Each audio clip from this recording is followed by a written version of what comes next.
Rose Ann Carlos.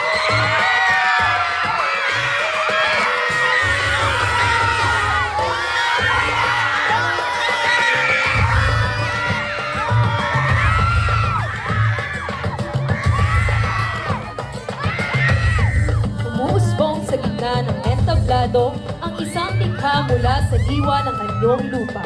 Isang trahe na naglalarawan ng kasigahan ng buhay sa gubat at bukid. Gawa sa katsa, sinamang, disposable spoon, beads, karton at kawayan, ang creative costume na ito ay isang masining na pagtatangka na may pakita ang ganda ng ating kalikasan. Ang salahot na nagsisilbing koneksyon at pag-aalaga ay nagsisilbing koronang nagbibigay na nga sa bawat magsasaka. Ang kanyang kasuotan na may mga makulay na katulad ng asul ng langit sa maaliwalas na araw ay nagbibigay buhay sa katauhan ng mga ito. At ang pingka na marahang sumasayaw sa bawat hakbang ay sumasalamin sa diwa ng kasiyahan. Dahil sa kanilang mga kamay, makakatuhan ang pangako ng isang sagana at maunlad na hinaharap na nakabatay sa walang hanggang ugnayan sa pagitan ng tao at ng daigdig. Idinisenyo ni Froilan Niega. Once again, Miss Bagong Bayan, candidate number 1, Rose Ann Carlos.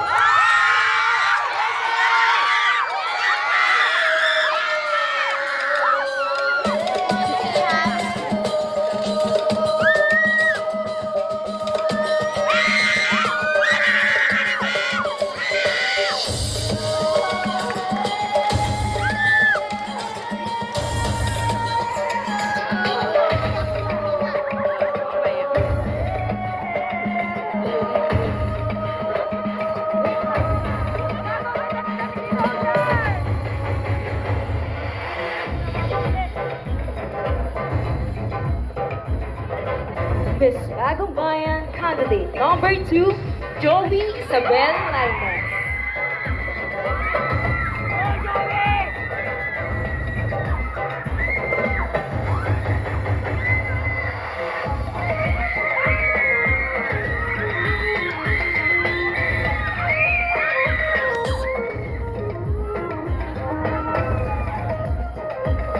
Ang kanyang creative costume ay gawa sa mga papel at karton na kung saan ginalutan ng pinturang ginto na nagsisilbing palamuti ito.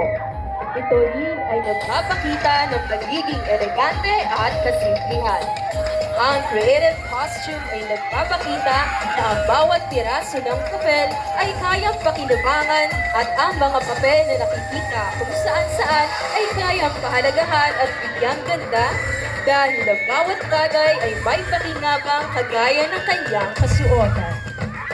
Once again, Miss Bagong Bayan, candidate number 2, Joey Isabel Lainez.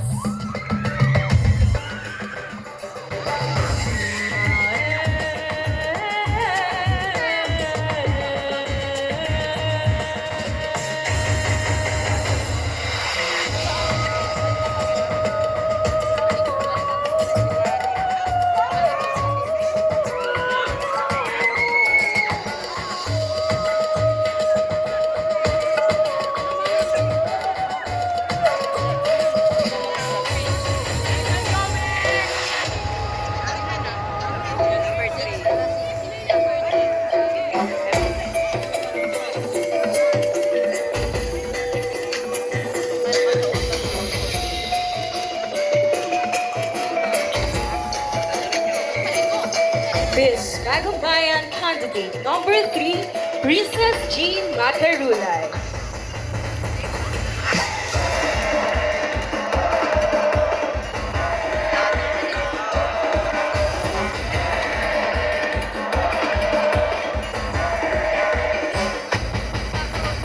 Ang Bambati at Masaganang Maisan Festival. Ang Bambati sa Ilocado RSK Crew o mas kilalang Panakot, Pamugaw o Bantay sa Palayan o Bukid. Ang Bambati at Masaganang Maisan Festival ay ipinatiriwang upang ipakita ang pagmamahal at pasasalamat ng mga magsasaka sa isang buong taon na naging masagana ang kanilang mga ani na palay at mais. Ang mga materyales na ginamit ay sako, karton, lata, takip ng bote, kayami, balat ng chichirya, butil ng mais, balat ng mais, retaso ng tela, upang makabuo ng malikhaing kasuotan na ginamitan ng recyclables at indigenous materials. Once again, Miss Bagong Bayan candidate number 3, Princess Jean Macarula.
Miss Bagong Bayan candidate number 4, Nerlene Sueñega.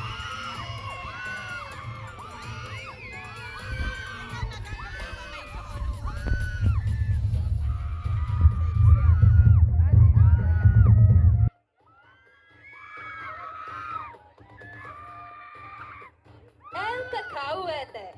Ang kanyang kasuotan ay binuo sa pamamagitan ng mga materyales na disposable spoon, paper plate, pintura, glue stick, rubber mat, alambre, maging ang banig at sako ng mani. Ipinapakita din sa kanyang kasuotan ang itak o bolon na isang kasangkapan para sa paglilinis ng masusukal na parte ng gubat at bupili. Ito rin ay sandata noong panahon ng revolusyon na mapapansin rin ang pananggalang na naglalayong magbigay proteksyon at kaligtasan laban sa anumang panganib, sakit, pinsala o masasamang pangyayari. Ang kanyang kasuotan ay sumisimbolo sa isang babaeng mandirigma na handang ibuwis ang buhay para sa bayan at patuloy na wala sa kasarian ang pakikipagdigmaan. Her creative costume is combined with simplicity, elegance, and respect for the environment. Ang kanyang kasuotan ay idinisenyo ni Arvin Bernaldez Sherbo. Once again, Miss Bagong Bayan candidate number 4, Nerlene Sueñega.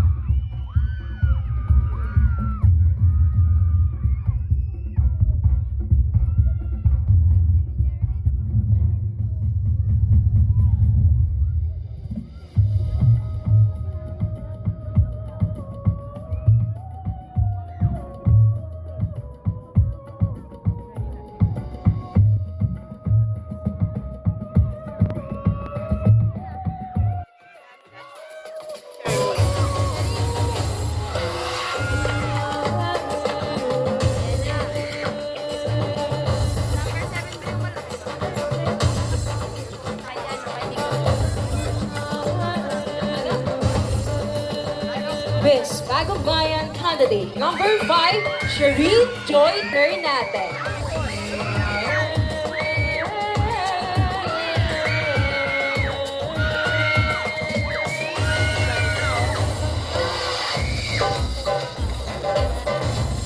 This creative costume made by Anahaw, also known as the Kabalisang Dahon, is a common plant palm found in Southeast Asia. Ang anahaw ay pinagkukunan ng matigas na kahoy na katulad ng ebony. Ginagamit ang kahoy na ito sa paggawa ng mga tungkod at mga bandira ng mga pana, and also this costume made by sack, branch, PVC, plastic rolls, and also cardboard. Clothes make a statement, costumes tell a story. Designer by Erwin Cervantes. Once again, Miss Bagong Bayan candidate number 5, Shareen Joy Ternate.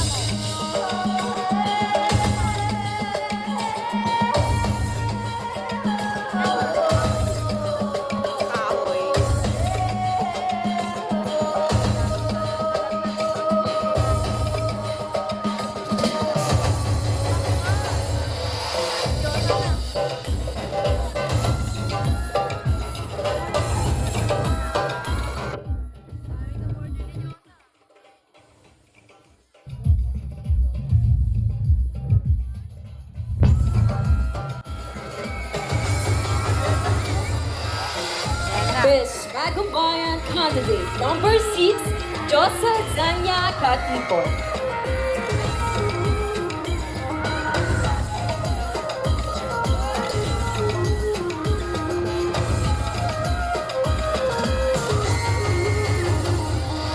Bahay Kubo. Ang inspirasyon ng damit na ito ay ang pambansang tirahan ng Pilipinas. Idinisenyo para sa mga magsasakang Pilipino. Ang kasuotan ito ay nilikha ni John Owen E. Melendez at iba pang mga kasamahan. Ito ay yari sa sako ng soya, tansan, kawayan, balat ng niyog, tigri at balahibo ng manok. Ang kasuotan nito ay kumakatawan sa lahat ng magsasakang Pilipino na hindi mapantayan ng sipag at determinasyon sa buhay. Once again, Miss Bagong Bayan candidate number 6, Josa Zanya Katipon. Ganda ng buhukan eh. Ganda ng buhok. Hindi ko na nga yung wala kong nakita dito. Number 7 na.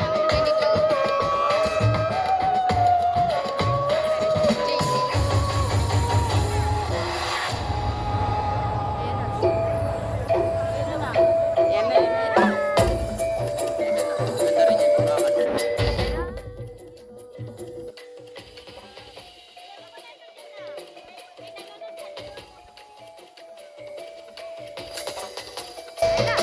Miss Bagong Bayan candidate number 7, IC Nicole Magidlaw.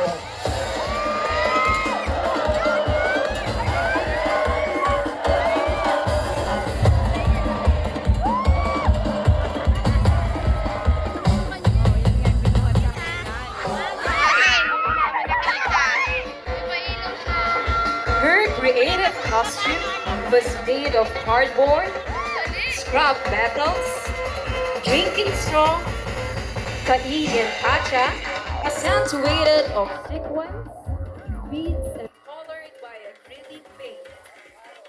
The dress represents the dynamic culture and diversity of our barangay. The costume was also inspired in our patron Saint San Isidro Labrador story, which helps the farmers and the laborers to have abundant harvest. By means of rain, the costume also signifies the annual celebration of Albao Festival that commemorates our patron saint. Her costume is a representation of our barangay rich culture and religious beliefs. Once again, Miss Bagong Bayan candidate number 7, IC Nicole Magidlaw.